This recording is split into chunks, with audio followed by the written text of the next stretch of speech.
Hey, what's up guys, and in this video we're going to do a very simple, what seems to be very effective on YouTube, very popular, a typical tier list for Formula 1 World Drivers' Championships. This is going to be quite a controversial one, because obviously everyone here has won a World Championship, so they were a top caliber driver of some form or another. However, as you can see from the tiers themselves, there are some which I see as legendary, some were top quality, some were just good drivers. Some were incredibly fortunate to get that World Drivers' Championship.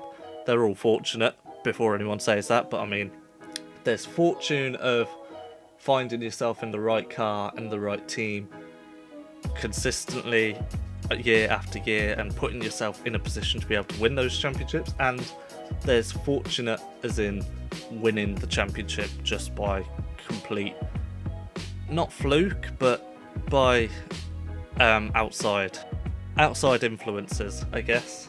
And then there's gonna be some, possibly, which I see as overrated personally. Now, overrated doesn't have to mean overrated as in, for instance, Michael Schumacher's overrated because he's won 7 championships, therefore he had the best Ferrari, and he's overrated because he only won with those championships. Possibly could be overrated because they literally won 1 or 2 championships and then disappeared off the face of Formula 1 because they just weren't really all that. Anyway, we will see, won't we, when we get into it. I'm going to probably try and do them in order of championship wins, or possibly just go in order of whatever the titles happen to be. So, without further ado, let's get into it. So, first driver. Oh boy.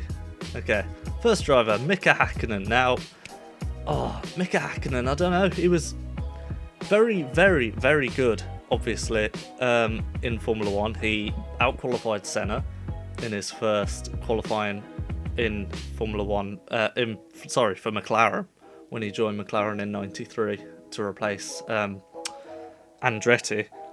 So he did outqualify Senna in that race, but then Senna did beat him after in '93. David Coulthard wasn't exactly, I'd say, the top level teammate for Häkkinen to go right up against, but the argument to that is he did have, you know, a rival in Michael Schumacher, who he beat to 2 world championships, when possibly Michael could have won in '98 and '99, possibly. So for me, I'm going to put Mika in top quality, I'd say. There's always room to change at the end, but for me, Mika Häkkinen was better than good. He was definitely a top quality driver. Schumacher himself even saying that the only driver he feared was Mika Häkkinen. Right, next one, Alan Jones. I don't see. There's also going to be some problems where I know my bit of Formula 1 history. When it comes to, I'd say, early, like 1980 and past that, it kind of struggles a bit. Like, I kind of struggle a bit to, you know, I don't really have the best of knowledge when it comes to drivers. Alan Jones, how many championships did he win? Actually, I think, did he win 2? Or did he win just the 1? I can't remember, you know. Because you got to remember the era some of these guys were racing in as well. Yeah, he won 1 championship in 1980. There you go. So literally, as I say, 1980 is the season where it sort of all goes downhill for me, really, in Formula 1. He got 12 wins, 24 podiums, 6 pole positions, 13 fastest laps. Alan Jones, tough one, really. What it seems like, he spent, a lot of these drivers spent their times in cars that just weren't, you know, competitive. Like, a lot of drivers that were in Formula 1 really spent more time in the midfield than some of the likes of today's drivers. We see Max Verstappen in a Toro Rosso for a year or 2, and then he's immediately jumped up into the Red Bull. Alan Jones, I'm gonna put as good for now, I think. Fernando Alonso, brilliant. That's the next one. I'm joking. Chill. Alonso, I don't know, because some probably actually could put him in the overrated category. Personally, I'm a big Alonso fan, but I'm not going to let that just make me put him in legendary. He had his faults. We know that he struggled to get a team to work necessarily in harmony, and certainly when he wanted everything his way. But behind the race car, he's definitely one of the best out there. You cannot deny that, despite his lack of judgment for what team he chose to sign for in Formula 1, despite his politics and teams. Behind the steering wheel, Fernando Alonso is definitely legendary. But are we basing this list just off pure racing talent, or are we going to do it based off everything else? Because if you do it based off everything else, he'd be bumped down to top quality for me. But if it's just driving quality, he beat the likes of Schumacher. Yes, he tied with Hamilton in 2007, but he dragged Ferrari through bloody some crap cars to championship contention. We'll put him in top quality just because he did only win 2 championships. He could have won with McLaren. He could easily have been a 4 or even 5-time world champion had everything just fell into place. But I suppose if he was a bit better behind the scenes, maybe would he have got those 5 championships? Because that's one thing people credit for Michael Schumacher. Not only was he a good driver, but he could actually work behind the scenes and get what he needed and get the team harmoniously working with him. So Alonso is going in top quality for me. Keke Rosberg. 1982, he won the championship with 1 race. Won the championship by only winning 1 race in that season. So if that's not fortune, I don't know what is. He was a decent driver, I believe, before that. Obviously, he drove for Williams alongside Nigel Mansell in 1985. He was solid. He was definitely a number 2 alongside Mansell, but he was definitely solid. I'm going to put him in fortunate, I think, just because he was a good driver, but literally there were so many outside factors in that 82 season that helped him win the championship. The Ferraris of Pironi and Villeneuve were looking good at the start of the season before, obviously, Villeneuve had his crash, and Pironi too, I believe, had a crash that put him out that season. I can't remember, but I know Villeneuve definitely, had that crash at Zolder, which resulted in his death. But I think Keke Rosberg would probably admit himself, to be honest, he was quite fortunate in the 82 season. So, yeah, we're going to go with that. I believe this next fellow on the list is Giuseppe Farina, I believe. The first ever Formula 1 world champion in 1950, officially the Grand Prix world champion anyway, because they obviously had Grand Prix before 1950, but they weren't official championships then. He drove for the likes of Alfa Romeo, Ferrari, Lancia. He won 1 championship, he got 5 wins, but there were a lot less races per season, so that's why some stats in the 50s compared to nowadays are massively skewed out. His career points says it alone. He got 115 and a third points. So, definitely different times back then. Can't deny, first guy to win the championship. He is... If Fangio's the godfather of Formula 1, he's like the god prince. That's not a thing. Shut up.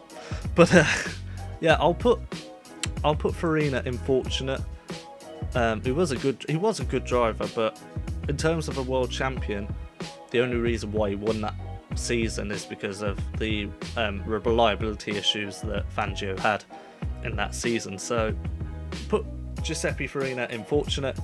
He was a bloody good driver. They all are, to be honest, but as I say, some are more fortunate than others. Some are good, some are top quality, and some are legendary, and 1 or 2 might be overrated, but that's by the by.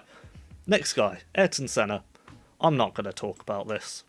I'm not going to dispute it. He, like Alonso, he had issues in certain, his relationship with Prost soured big time when Prost crashed into Senna. Senna would ignore team orders. Senna would then crash into Prost the following year.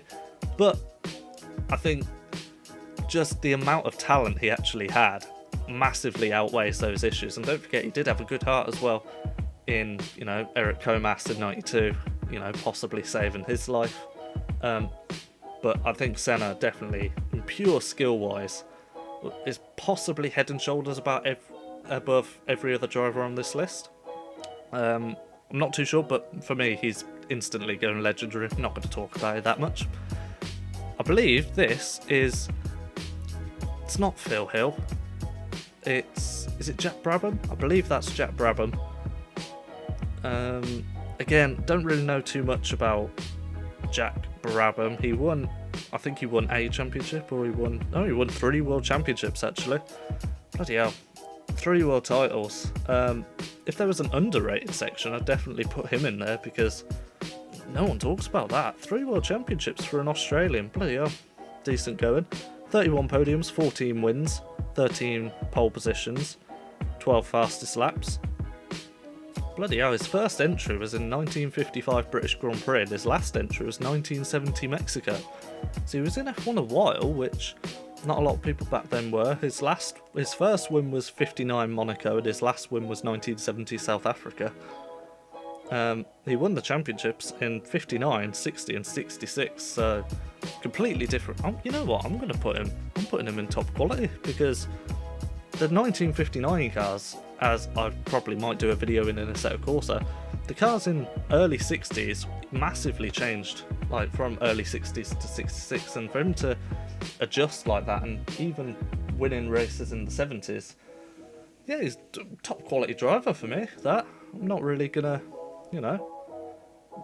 I can't really say much more about that, can I? Damon Hill. Yeah, he beat Schumacher to the championship in 96, but the Ferrari wasn't even close to being a championship winning car, with Schumacher's Ferrari being like over a second off in qualifying in certain situations. Before then, I'm trying to think of Hill's career. 93 he was with Brabham. No, 92 he was with Brabham.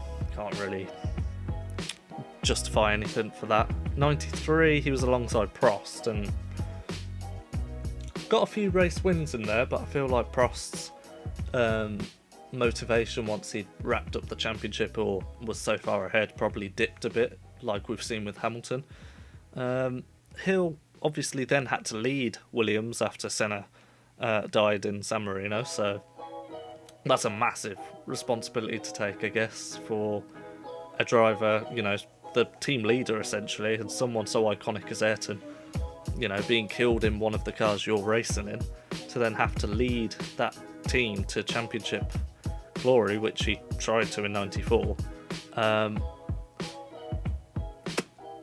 don't want to put him in just good, but I can't really put him on the same level as Hakkinen, Alonso and Jack Brabham, especially as they've won multiple championships and he only won the one. He did well at Jordan as well, though.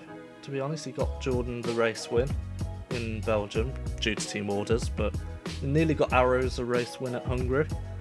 But yeah, I'm tentatively going to put him in good for now, I think. I never realised how long these videos are going to bloody be. Good God. This is going to go on, I think. I don't know how long they've been going for. 13 minutes. Okay, that's not too bad. Been going for 13 minutes, that's not too bad. Emerson Fittipaldi. Now, if you want to talk about, the godfather of Brazilian racing, Emerson Fittipaldi is definitely one of those. He is, of course, Ayrton Senna, by far and away the most popular, the most legendary, possibly the most talented Brazilian racing driver ever in Formula 1, but Emerson Fittipaldi, bloody hell, he was one heck of a machine back in the early 70s, winning the championship in 72 and 74, 14 race wins, 35 podiums, 6 pole positions, 6 fastest laps. First entry was in 1970, his last win was 75, with his last race being in the 1980 United States Grand Prix.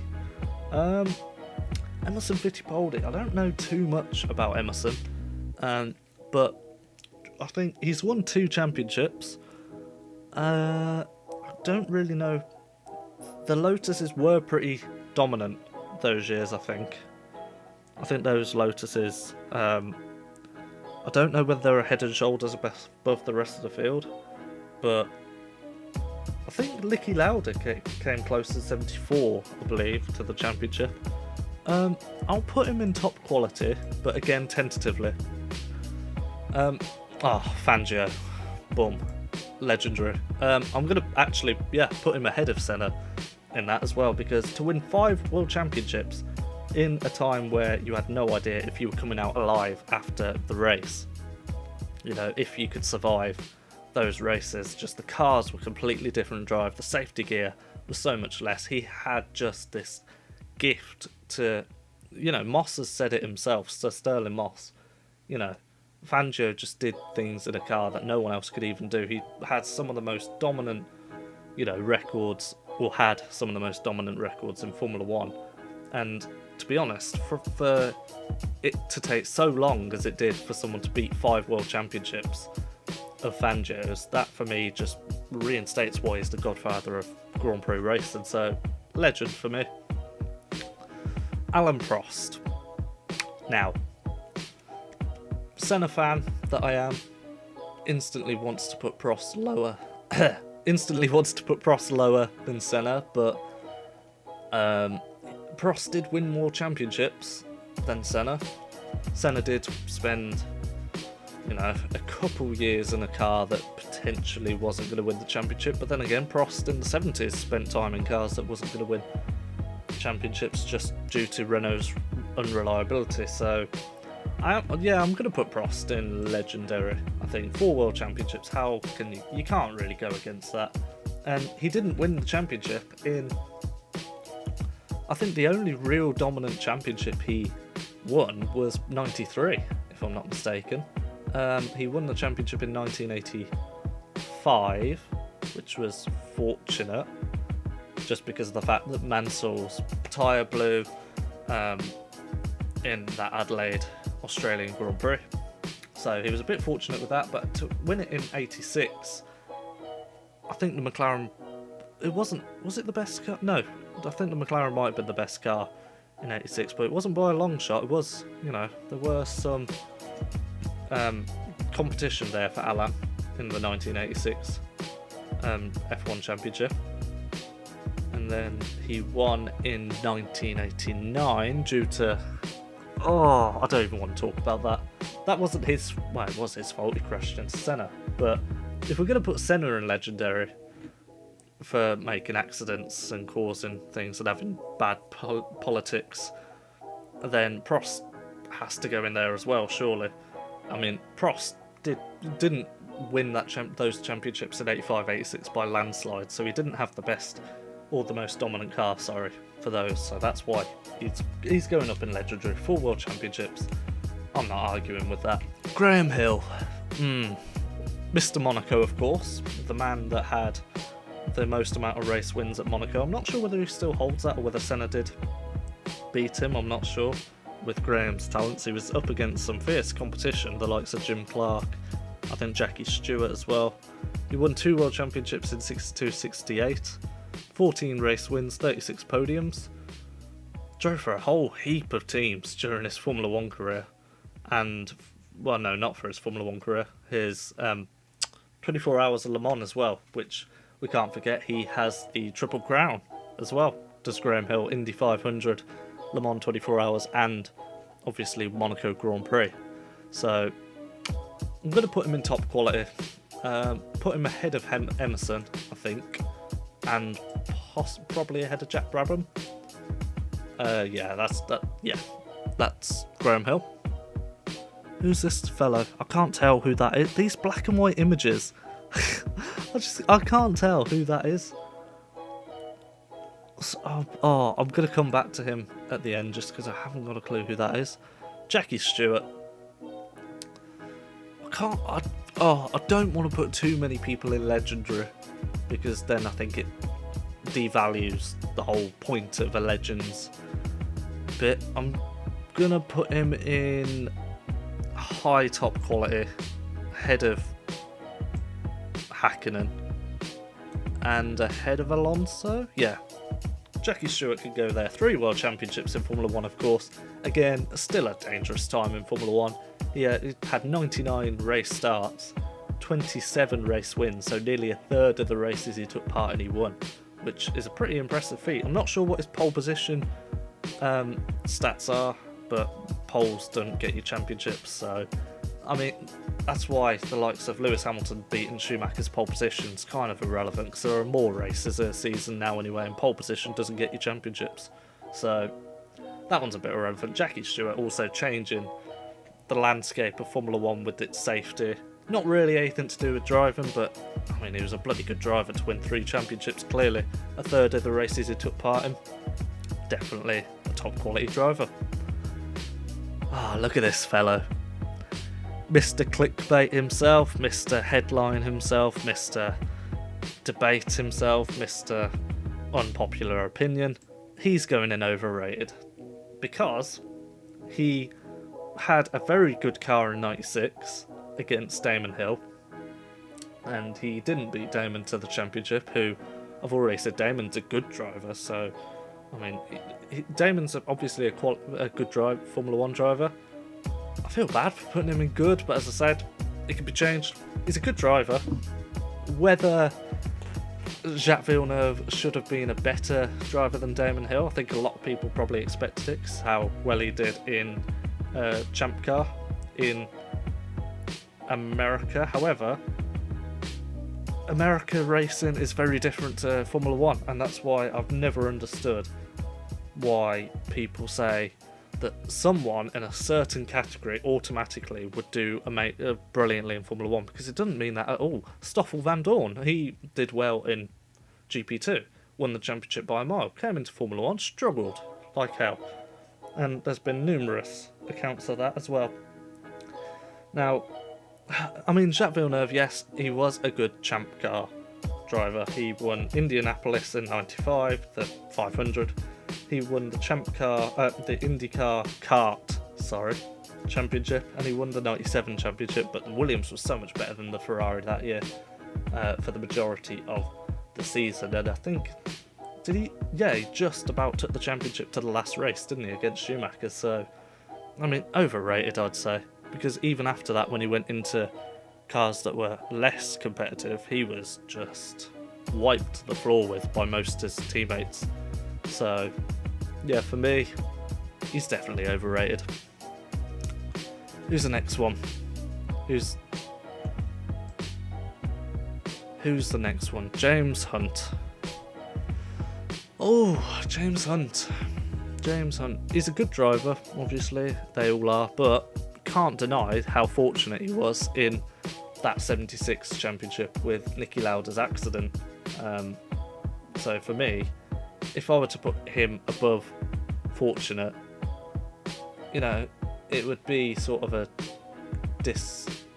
disservice to, how horrific Niki Lauda's accident genuinely was and how much of an impact that genuinely had to James Hunt winning that year's championship. And the fact, don't forget, that Niki Lauda voluntarily pulled out of the Japanese Grand Prix, basically giving the championship to Hunt that year. So, no doubt, as I've said, they're all decent drivers, some better than others, but for me, James Hunt was the pinnacle of a fortunate world champion in Formula 1. Jenson Button. Now, Jenson's an interesting one because he came into the sport in 2000. He was only 19 years old, or was he 20? 20 or 19 years old. Came into Williams, did a fairly solid job, but he had a fairly decent teammate in Ralf Schumacher as well, who obviously had proven himself in Jordan. And he did well in that 2000 season. Struggled a lot really at Benetton. He said himself he just did not get on with that environment around him. He spent a good 6 years in a team that was either top end of midfield or the bottom end of a top level racing team in terms of BAR/Honda. Only really up until 2004, 2005, 2006 were they even close to winning races or getting podiums. So he's been in the fastest car once in his career, 2009, and that really was only for the first half of the season until everyone else caught up. So Jenson Button's definitely the opposite of the likes of Jacques Villeneuve, who's just been planted in the best car at the right time. But I mean, Jenson, he got the championship done in 2009. He struggled a lot, at the back end of 2009, Barrichello started closing in. Started to show himself the more experienced guy could still go. But going to McLaren against Lewis Hamilton, he outscored him across all 3 years cumulatively. He did well against Alonso, I'd say, in the McLaren Honda times. So I want to put him in top quality, but he really hasn't. He hasn't been in a championship winning car enough to prove how good he was. He was in race winning cars at McLaren alongside Lewis, and he beat him throughout those 3 years. He dominated him in 2011, and 2010, 2012 it was somewhat fairly close between them. He struggled a bit in 2012 with the setup of his car for a few races, and that's one thing that does put Jenson down a bit, is he needed the absolute optimum out of his car to show his full performance. So tentatively I'm going to put him in good, definitely ahead of these guys. He could be the back end of top quality, but is it good for now? Jim Clark. Now that's a name that doesn't get mentioned enough in Formula 1 nowadays. He absolutely, you talk about who's the best driver of all time, Jim Clark's obviously always going to be in that talk, but it's hard to say who's the best driver of all time because they're all different times, different eras. But what you can say is really in their sort of period who's the cream of the crop, and right now we're seeing Lewis Hamilton's been the cream of the crop since the likes of him joining Mercedes in the 2014 hybrid era. He really has been at the top. The car has as well, but he's beaten Nico Rosberg and Valtteri Bottas, so he's beaten what's been put in front of him. That's all you can do, really. And Jim Clark was one of those drivers. He, was in the famous Colin Chapman's Lotuses in the 60s. He has possibly some of the most impressive race wins, of all time. They drove in such different conditions. The circuit, such as the Nordschleife, which we don't see a circuit anything like that anymore. He'd just absolutely take to the occasion. He'd win races by like 5 or so minutes. And it speaks for itself. 72 race starts, 2 world championships, 25 wins, 32 podiums. I mean, Jim Clark, he's definitely a legend of the sport. He possibly should have had more. He was unfortunately killed in what wasn't even a Formula 1 race, it was a Formula 2 race in Hockenheim. I think he was taken away from F1 so prematurely, only in from 1960 to 68. For me, Jim Clark is probably the most underrated of the greats, if that makes sense. So yeah, that's what I would say about that. I've just realised I've made a bit of a mistake here. That isn't Farina. I believe that is Farina, so that's going there to start with. That was a bit of a cock-up on my side. I mean, these pictures are taken from Wikipedia, the black and white ones, some of them, so I literally... because that was the only way I was going to know who some of these drivers were. So, John Surtees.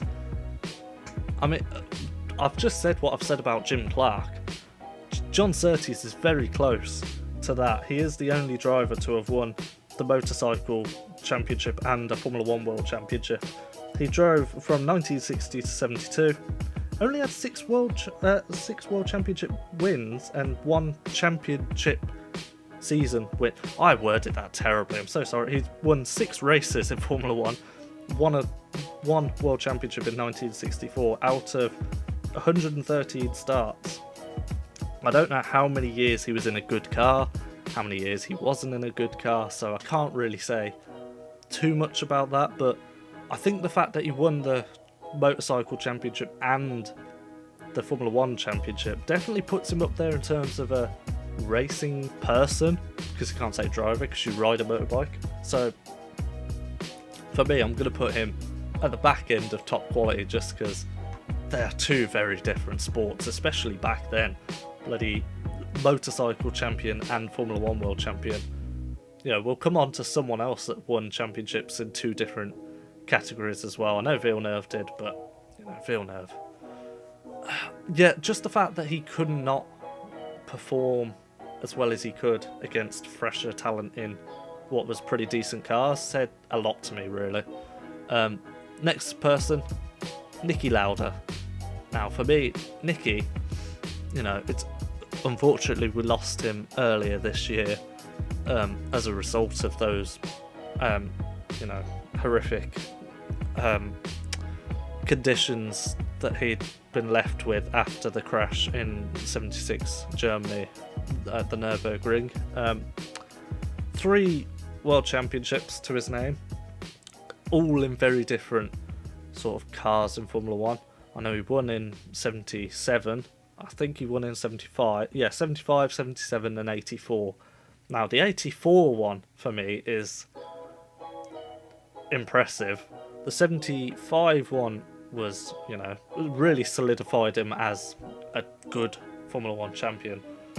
76, we've already discussed, he probably should have won that championship had it not been for that accident and all those rounds he missed and pulling out at the last race in Japan. But 77 is the most impressive one by far. Just less than a year after his near fatal accident, he comes back in Ferrari in a car that's not too dissimilar, because don't forget, cars didn't really evolve too much that time in Formula 1. They sort of brought an updated package to the car every season as opposed to every round. So the car from like 74 to 75 wasn't too dissimilar. 76 to 77 isn't too dissimilar either. So to come back in that sort of time and just win the championship, it's got to put him up there in legendary. It blows my mind how he had that sort of mental strength after that to just decide, no, I'm going for it. And he took that championship in such a, I think it must have been inspiring for everyone else around him. Yeah, definitely a legendary driver. We miss him in the paddock. Rest in peace, Niki. Next driver. Could he be the most controversial of all these world champions? He's definitely got to be up there. Not in terms of on-track controversy. Yes, he's had crashes. All these guys have crashed at some time in their career on track, so you put that to bed straight away. But the fact that he didn't really get himself involved in any warfare or psychological warfare on track, he didn't have dirty tactics of the likes of some drivers. He is, for the most part, pretty clean driver in Formula 1. The only downfall to Lewis Hamilton, I would say, is that 2011 season for me. It's always stuck in my head, and this list is entirely personal preference. It is just, as I say, personal preference. It's just what I think. It's not fact, any of this, except for the statistics I throw. But in terms of the list itself, it's not a fact. I mean, it's not a fact that Jacques Villeneuve's overrated. It's just my opinion. It's not a fact that Fangio's the top of the legendary list at the moment. It's just my opinion. But I don't know, that 2011 season with Hamilton really just stuck with me in my mind. The fact that he had to come out in Monaco with the comments he did, and it was a bad year for Lewis in 2011. I mean, 2009 was a bad season for Lewis at the start, but that was the car. And of course he got involved with that bloody incident in Australia where his radio engineer told him to lie, basically, about the safety car situation. But you can't get that distracted from the fact that he is the single most consistent and impressive F1 driver currently on the grid. So, is he in legendary? He's got 6 world championships. Have all of them been in the best car? Arguably, yes. 2008, possibly, was it the best car? Was the Ferrari better? It was very close. 2017, 2018, this year, has it been the best car? You'd have to say over one lap, not really, but then again, he has had some impressive pole positions in those Mercedes. So, yeah, I mean, I'm not really his biggest fan, but that's not because of his success or his, the fact that he's 6-time world champion, close to 7. It's just literally 2011 has always just stuck in my head, and I know you should sometimes forgive and forget, But yeah, he's going to be a legend of the sport. Of course he is. Absolutely, of course he is. Mario Andretti, I know, American Formula One driver. I think he was the only American to win the championship in Formula One, if I'm not mistaken. Only won one championship in 1978. I think that was with Lotus again. Lotus obviously dominating in mid-60s, late 60s, and some parts of the 70s. 12 wins, 19 pole positions out of 131 starts. His active years were from 68 to 72 and then 74 to 82. It's obviously an iconic name in America, Andretti, but maybe that's the thing. Is he better known for his American achievements than he is his Formula One? Possibly. So, I'm going to put him in good. I'm going to put Andretti in good. Mike Hawthorn. Interesting one. I believe he should have... Well, he did win the championship, but I believe that was due to the good nature of Moss. I can't remember whether that was Hawthorn or whether that was a different driver. But Hawthorn, he's won one world championship in 1958. 3 race wins in that time. Of course, a completely different era of Formula One. So, the likes of Fangio may have found himself in better machinery, which therefore had better reliability, so he looked into championships. I don't know, I wasn't alive back in the 50s, and you've got all these archives and all these stories, but things just get manipulated over time, and, things sort of, history, as much as you shouldn't be able to rewrite it, unfortunately it sort of does get changed, and people's manipulations on things might be different now to how it was then. For instance, people see Fangio had 5 and think, wow, he was fantastic like me, I've put him in legendary. But during the time, people might have seen him in the likes of a Michael Schumacher. Oh, well, he's only done that because he got the best car. Someone else was more talented than he was. My point is that Mike Hawthorn possibly could have been that guy who could have been better than he was, but I just don't know what machinery he was in. So I think just for that, I'm not going to put him in fortunate, because I don't know if he was. I'll put him in good. Nice in between. Nelson Piquet. Oh, this man. God, he was one hell of a driver for Brabham. Cannot deny that. Brabham was a pretty dominant car as well, with the championships he won. But just... his relationship, and look who they've put him next to, his relationship with this man, Nigel Mansell. The problem is, there are some drivers which naturally you just have a bad view on them, don't you? And it does affect how you look at them as a driver. Piquet's one of those. I don't like him. I didn't like the guy, but he was a good driver and he got 3 world championships. I'll give him props. I'll put him in good. Is that a bit harsh? I'll put him above, ahead of Hill, definitely. Jones as well? Yeah, no. Yeah, ahead of Jones. But I'm putting him behind Button. I'm just doing that. Next guy, however, Nigel Mansell. Now, Nigel Mansell, on his day, Nigel Mansell was as good as Ayrton Senna and Alain Prost on his day. Oh, he was just so unfortunate in his career. Were those mistakes his? 87, Suzuka definitely was, when he crashed out in qualifying. 85 Adelaide, not really his fault, you can't really help a tyre exploding. 91, chasing down Senna at Suzuka. I don't know how close he was to the championship then, or whether it was just a case of him trying to prevent the championship finishing earlier than it could have. I'm not sure, but he definitely should have been more than a one-time champion, so he's definitely better than good. So, he's not legendary though, I don't think. Although the name itself, Mansell, Nigel Mansell's legendary, and he didn't half bloody go racing. Like, he was as good a racer as Ayrton Senna, that's for sure. But just the underwhelming success that Mansell ended up having. He had a lot of wins, a lot of podiums, a lot of poles, but he did win the championship in a car that was just by far the most dominant. So, I don't know. He deserved more, but the fact that he only won with the most dominant car, he's top quality. He's a top quality driver. Put him just ahead of Hill, I think, just ahead of Graham Hill. Yeah, that seems about right. Now, this man here, I knew his name. It's gone right out of my head. Who is it? Oh, that's annoyed me now. Phil Hill? I think that's Phil Hill. Yeah, Phil Hill.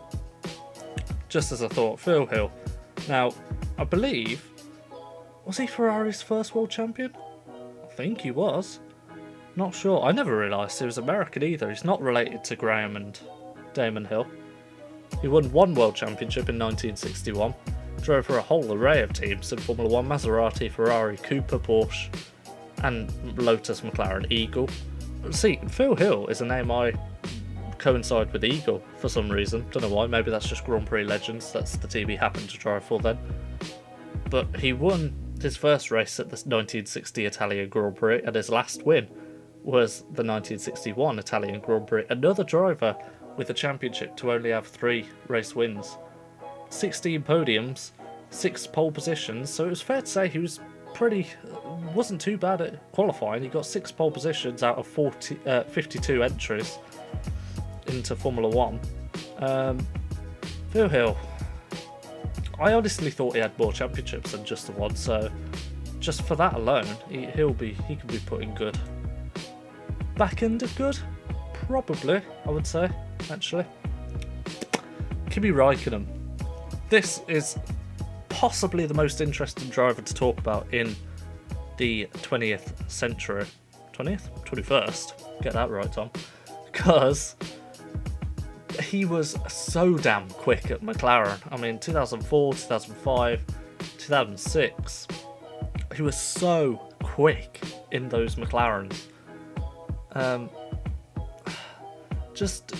It really is the back half of his career at Ferrari that has somewhat tarnished what I think was a pretty, top quality driver, if I'm honest. Kimi Räikkönen, no doubt, 2005, 2006, that time when it was him, Alonso, Schumacher, no question about it. In qualifying, you couldn't match the guy.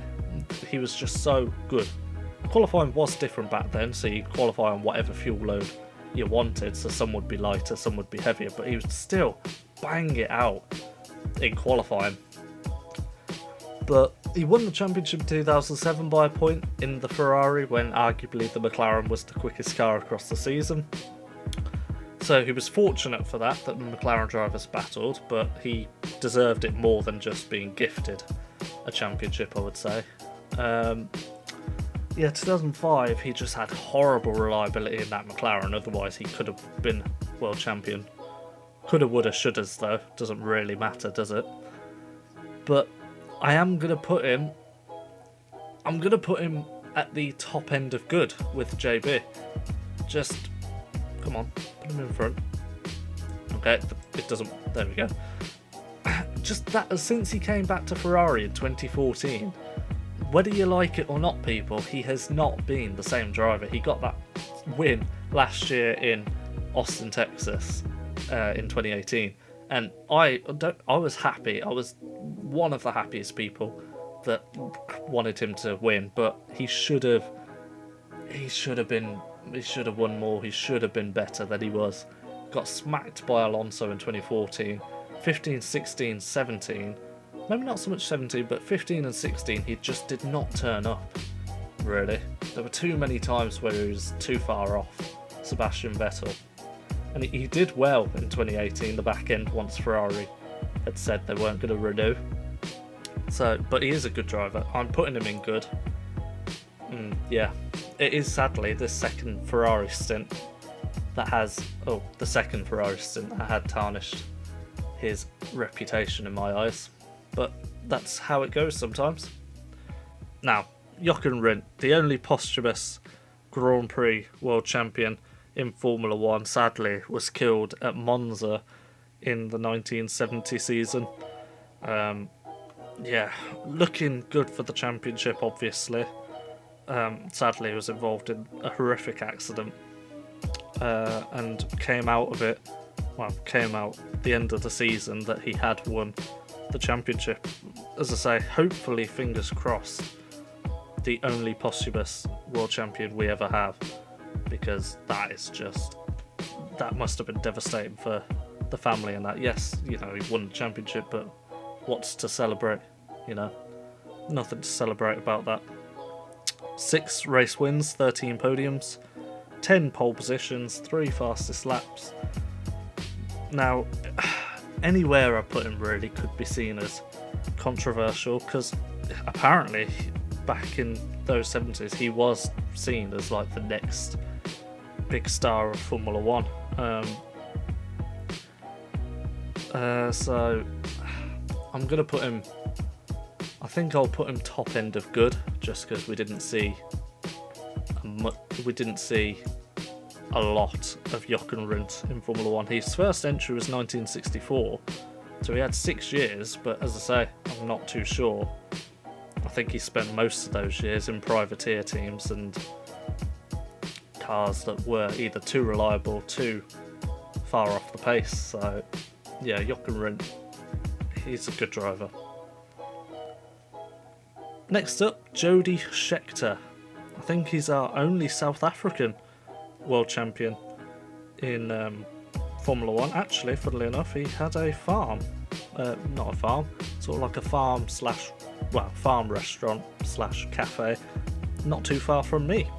Interesting fact. Born in South Africa, of course. First win was 1974 Swedish Grand Prix. I believe he drove the legendary 6-wheel Tyrrell as well. Not in 74, but in his career he did. Won the championship in 1979 against teammate Gilles Villeneuve, who people say shoulda, woulda, coulda been one of the best Formula One drivers ever in the sport, and should have won many more races and world championships. Sadly, he died in his prime, frankly.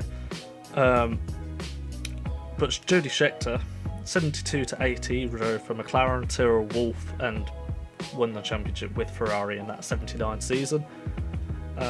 Retired the year after because Ferrari were in a championship car in 79. Then 1980, they scored 4 points. The constructors, I think it was. I think they came like 9th in the championship. So in the constructors. So yeah, not a great title defence for Jody Scheckter there, but that's not his fault. It's the car that was just woeful that year.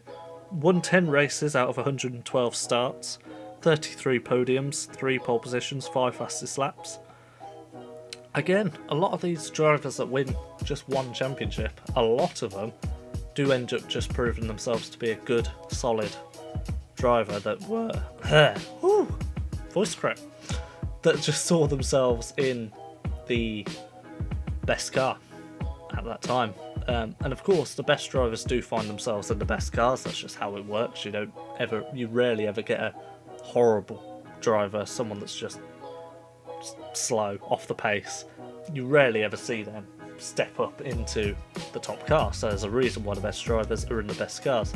Jody Scheckter definitely was one of them, but wasn't one of the best. He was just a good driver that found himself in a good car. So we will put him along the likes of Damon Hill, Mario Andretti, Mike Hawthorn area.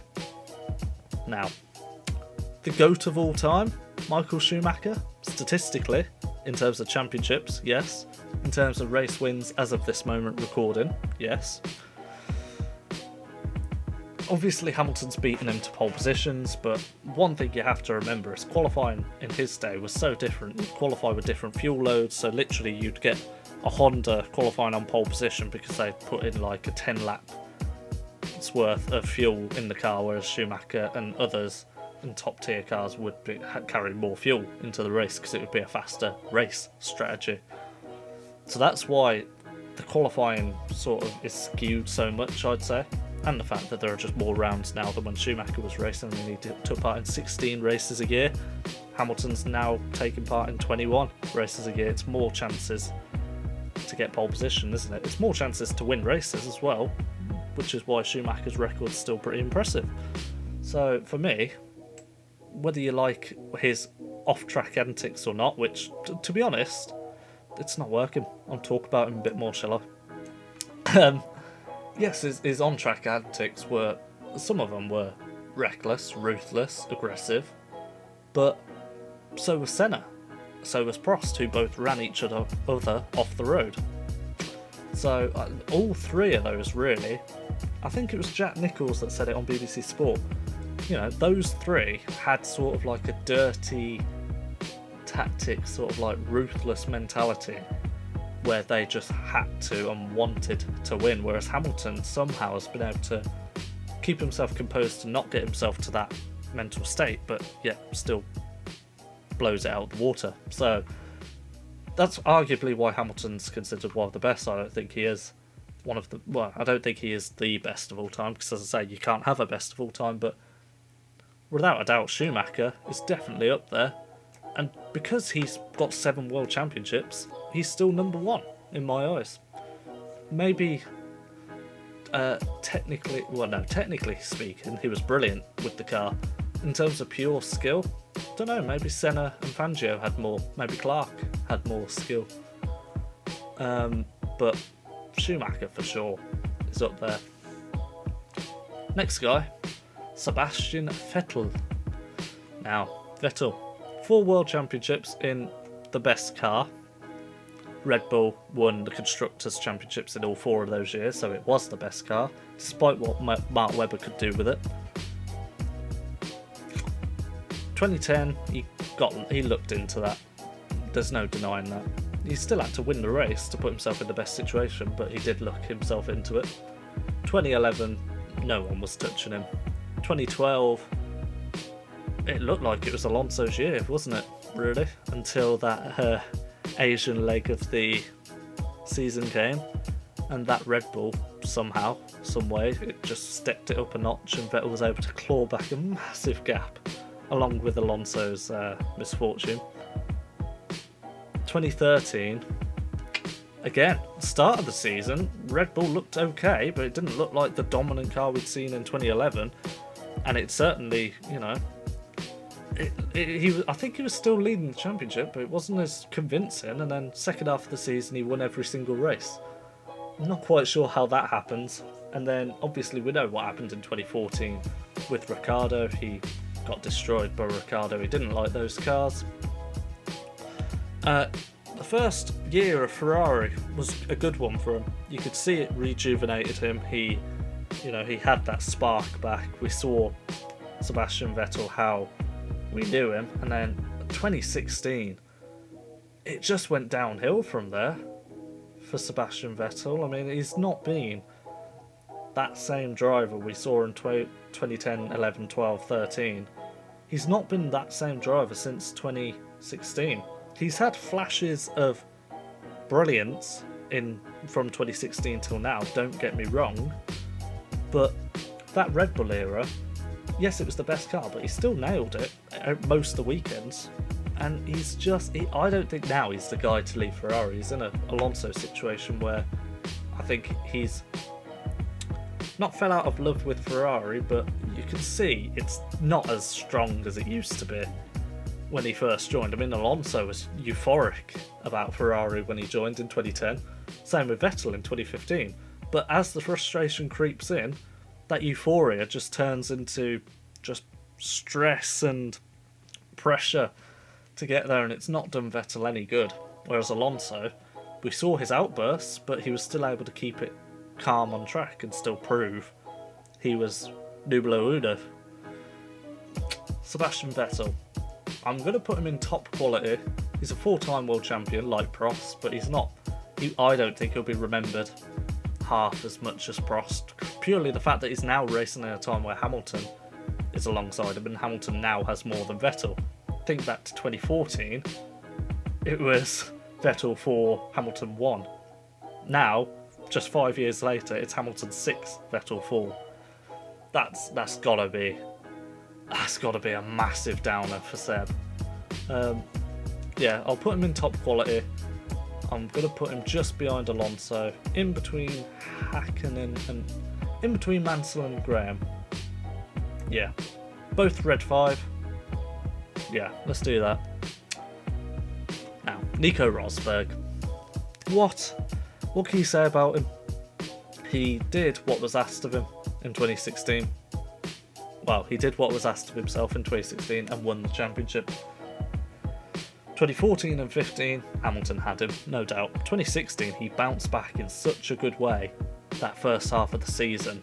He bounced back in such a mentally strong, powerful way that you can't take that away from the guy. Hamilton had misfortune, but as we've stated prior to this, everyone gets misfortune in F1. Everyone gets misfortune, everyone gets fortune. Rosberg happened to leave when the time was right for him. Do I believe Rosberg would have carried on beating Hamilton in 2017 and 2018 if he'd have stayed? No, I don't think he would have personally, but we'll never know. Is he a top quality driver? I actually think he was a top quality driver, to be honest. He beat Schumacher as his time as teammates. He proved himself at Williams to be the better driver. It was close between him and Webber when they were teammates, but when Webber left, he had the likes of Alexander Wirtz and what's his name, Nakajima.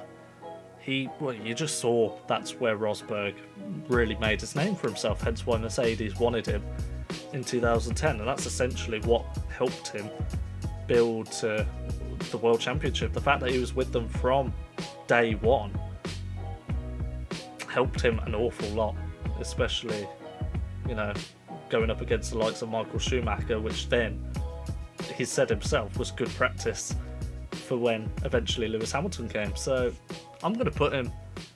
but do I put him up a Button, who I've just put as good? That's a bit of an insult to do that, because I don't think he was better than Button. I've put myself in a conundrum now. This is why I like these debates. Because there's always those select few that are just in between. Bear in mind, Button and Rosberg are the only people to have beaten Lewis Hamilton in the same team. So just for that, actually, because Lewis Hamilton's legendary, I'm bumping Button up to top quality, and I'm putting Rosberg there too. Because I don't think you can deny that. I don't think you can deny how impressive it is to beat Lewis Hamilton in a Formula 1 season. The fact that only 2 people have done it, and even the likes of Fernando Alonso, this chappy here, didn't do it in 2007. I think genuinely I've done Button and Rosberg a bit of a disservice by nearly putting them both in good. Right, next up on this list is Alberto Ascari. Now, Alberto also is another driver to have raced in the 1950s. He won 2 World Championships in 1952 and then 53. Out of 32 starts, he won 13 races, so that's a pretty that's nearly half of the races he did. 17 podiums. His career points is unrivaled. He got 107 and 9 14ths. 107 points and 9 14ths of a point. What? How's that even work then? How's that happen then? He also took part in the 24 hours of Le Mans during those championship years for Ferrari. Unfortunately, his best DNF was a finish. Nice English. His best finish was a DNF in both those years. So, apparently as well, not apparently, he is. Ascari is the only driver, along with Michael Schumacher, to have won Ferraris back-to-back, so he can go in top quality. I'm not going to put him in legendary, because I think, Fangio, he won more championships. Maybe we can put Ascari up a bit higher up, so maybe we can put him on the likes of Hakkinen, Mansell, Alonso. But yeah, pretty impressive from Alberto Ascari. It's also a name that you know, Italy likes to hold, like you've got the Ascari chicane at Monza. Everyone I think has heard the name Ascari if you're in Formula 1. And then the last driver, who I didn't realise who it was earlier, is Denny Hulme. I'm not sure who he is either, to be honest. He's from New Zealand, I know that. And he won one championship in Formula 1. He won in what year? 1967. So it's interesting because 67 is the year that everyone remembers the Lotus Type 49, but yet it didn't win that championship. I think, was that because that was the year that Jim Clark died, or was that later on? I can't remember, to be honest. But nevertheless, he had 8 wins in 112 entries. He drove for Brabham and McLaren, so he won the championship with Brabham in 1967. He got 1 pole position in his whole career, 9 fastest laps, 33 podiums, so he was a consistent podium finisher, which leaves me to put him in the good category. Let's put him ahead of Phil Hill, just behind Mike Hawthorn. And there we are, guys. That, as you can see right there, is my final order, I think. Let me just look through it all. So there we are, guys. That is my final order of all the Formula 1 World Drivers' Champions. Hopefully you enjoyed this long video. It's a lot longer than I thought it would be. A lot more champions than you think of initially, because of course it predates back to 1950 all the way to 2019 with Lewis Hamilton. But yeah, that is my list. You're probably not going to, but if you differ with any of them, well, you will differ with some, but you're not going to comment. If you do want to comment which you think I've been harsh on, critical of, think, you know, higher than they should be, lower than they should be, let me know. But yeah, hopefully you enjoyed this. Leave a like, subscribe, and until next time, take care.